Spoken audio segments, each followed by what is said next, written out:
Hey, Paul Mauro here, Smart Financial. Going to talk a little bit about money today. You know, I'm the author of Smart Financial Grandparenting and Smart Financial Longevity. It just came out. The third book will be out in the summertime about smart financial wealth building. But today I want to talk to the boomers that are out there, most especially those folks that are at the age now and they've crossed over and not working full time, and it's time to buy a toy. One of the most popular toys right now are things with 2 and 3 wheels. This is for those folks who retire and decide they always wanted to have a Harley Davidson, or they wanted to have a Trike, and they wanted to take a trip to Sturgis, or they wanted to go to, bike rallies.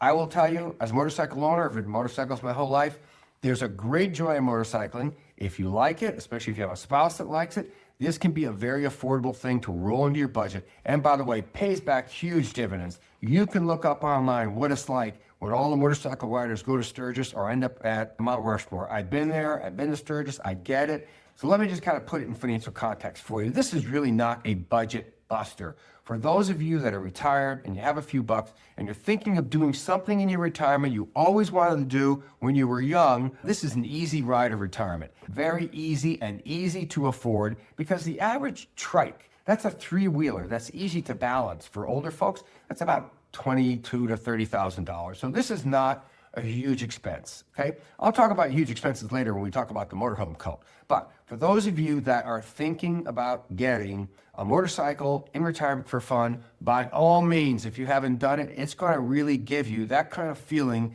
that you get when you listen to Steppenwolf's song, right? Born to be Wild. Gonna be wild. Which is, by the way, on one of my playlists because I saw them live. That's how old I am. But for you people that are doing motorcycling, let me give you some of my 5 tips about doing motorcycling as, let's call it, a retiree or a senior citizen. Number 1, if you don't have good balance, boy, Trikes are for you. A Trike is a 3-wheeler. It is very stable. It's much easier to ride. It is true that they're not quite as maneuverable and you can't lean over in the curves as you do with a 2-wheel bike, but that's okay. If you have any questions about your abilities and you're looking for maximum comfort, this, by the way, appeals to a lot of spouses who ride in the back. Now, my wife, who's put up with me over the years, has ridden on the back of a lot of different types of motorcycles. Some women like to ride their own bike next to their spouse. That's fine. But if you're looking for a maximum comfort experience, by all means, try out a Trike. I'm not going to plug any particular bands. They're not like paying me any marketing money for this, so I'm not going to do that. But I would say ride a few. This is about test drive, test drive, test drive. That's one of my 5 tips. Don't buy one of these things until you've had enough experience to get on it and feel comfortable and know that you're going to use this to travel around the country and see some of the beautiful things like the Blue Ridge Parkway and the 101 in California and the other great motorcycle rides. So let's talk a little bit about the financial part of it. Please don't finance, please don't finance, please don't finance. I mean, I am a big believer that if you can't afford to pay for it in cash in retirement, you shouldn't do it. If you can't afford to pay for your toy out of maybe 5 or 6 years Social Security checks or whatever, please don't do it. And if you're going to get a motorcycle or a Trike, please make sure you have adequate over-the-road insurance to cover breakdowns, trip interruptions, specialty motorcycle insurance.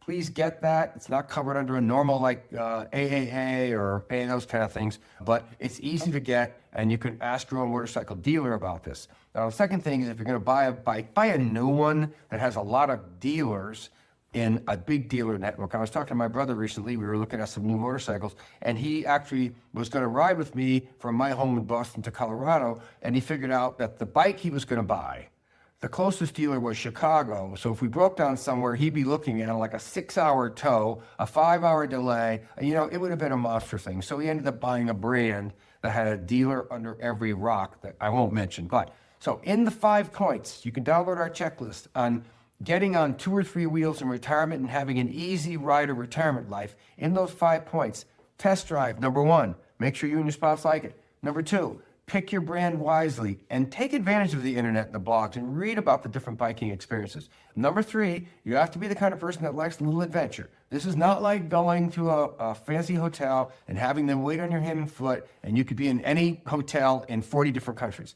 You're going to experience the real joy of traveling through the countryside, smelling the difference between Kansas, Montana, Colorado. It's a really rewarding experience. So I'm all for it, by the way, and I don't think that you should take this retirement dream out of your figuring when you're doing your smart financial retirement planning. I'm going to be back talking about other things that we can do in retirement that fit into the budget, but this is one time you should look at the 5 points. If it fits into a dream you've had in retirement, by all means, cash in on the Easy Rider lifestyle. And I'll see you next time on Smart Financial.